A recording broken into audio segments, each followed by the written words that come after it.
You want to write. Why is it so hard? There are a few lucky souls for whom the whole process of writing is easy, for whom the smell of fresh paper is better than air, whose minds chuckle over their own agility, who forget to eat, and who consider the world at large an intrusion on their good time at the keyboard. But you and I are not among them. We are in love with words, except when we have to face them.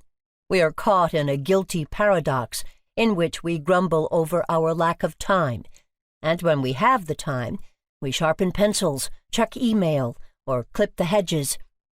Of course, there's also joy. We write for the satisfaction of having wrestled a sentence to the page, for the rush of discovering an image, for the excitement of seeing a character come alive. Even the most successful writers will sincerely say that these pleasures, not money, fame, or glamour, are the real rewards of writing. Fiction writer Alice Munro concedes, "It may not look like pleasure, because the difficulties can make me morose and distracted. But that's what it is, the pleasure of telling the story I mean to tell as wholly as I can tell it, of finding out, in fact, what the story is, by working around the different ways of telling it."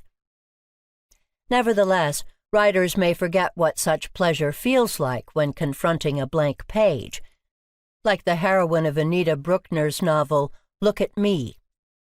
Sometimes it seems like a physical effort simply to sit down at my desk and pull out the notebook. Sometimes the effort of putting pen to paper is so great that I literally feel a pain in my head.